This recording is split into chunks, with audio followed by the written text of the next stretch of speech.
La gràcia és que l'actualitat ens està ajudant moltíssim, no? Crec que era el moment oportú de fer un programa com aquest. S'hagués pogut fer igual, amb un panorama més tranquil, amb una bassa d'oli, doncs sí, però com que la gent està tensa i la tensió fa que sempre estiguis a punt de riure o de plorar, tendeixes més a emocionar-te, doncs ens va superbé.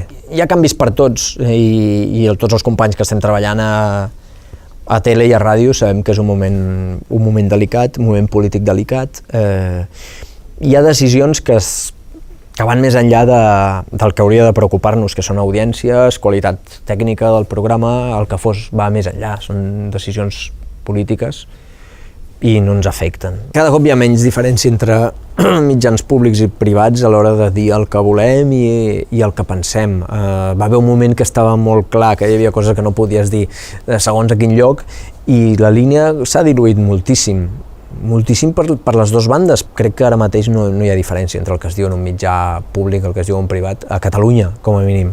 A Espanya, evidentment, la diferència és abismal.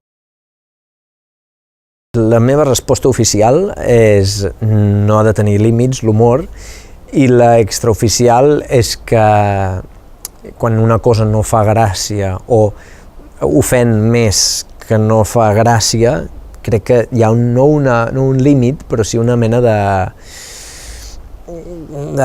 de cortina que has de potser deixar tal com està, no? O sigui, la línia entre l'humor negre i l'humor negríssim, que és només per ofendre, no m'agrada traspassar-la. I mira que a mi m'agrada l'humor negre, m'encanta i crec que és saníssim riure's de tothom. L'autocensura ha d'existir per un bé major, que és el programa. Ja vam tenir la moguda del bestiari il·lustrat, que es van portar un programa per davant per no saber autocensurar-nos a nosaltres mateixos, no? I allò va costar feines i un programa. I això sap molt de greu, perquè no hauria de ser així. Però bueno, és la societat en la que ens ha tocat viure. Ara, quan és una cosa que sóc jo el responsable, que és un article, una cançó o un monòleg, no hi ha cap tipus de censura, aleshores.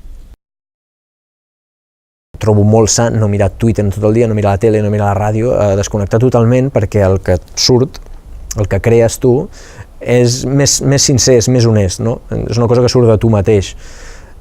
És com a l'hora d'escriure, clar, has de saber que tu saps escriure, treballes perquè saps escriure i perquè la gent li fan gràcia les teves idees o el que sigui, ets tu. En aquesta feina, com més personal sigui tot el que fas, millor, no? Estic veient, gràcies a internet, un petit augment del cupo femení d'humoristes. Fan falta més sobretot més guionistes dones. Necessitem moltes més. No, o sigui, volem que estiguin davant de la càmera, volem que hi hagi paritat, ¿vale? Nosaltres som 3 machos, la pobra Elisenda només ve un cop per setmana, necessitem que hi hagi paritat, però hi ha d'haver paritat darrere. Això per mi és molt més important, però és el principi de tot. En el moment que tinguem en un equip de 10 guionistes, 5, com a mínim, siguin dones, llavors començarem a parlar de qui fiquem a davant i tot això.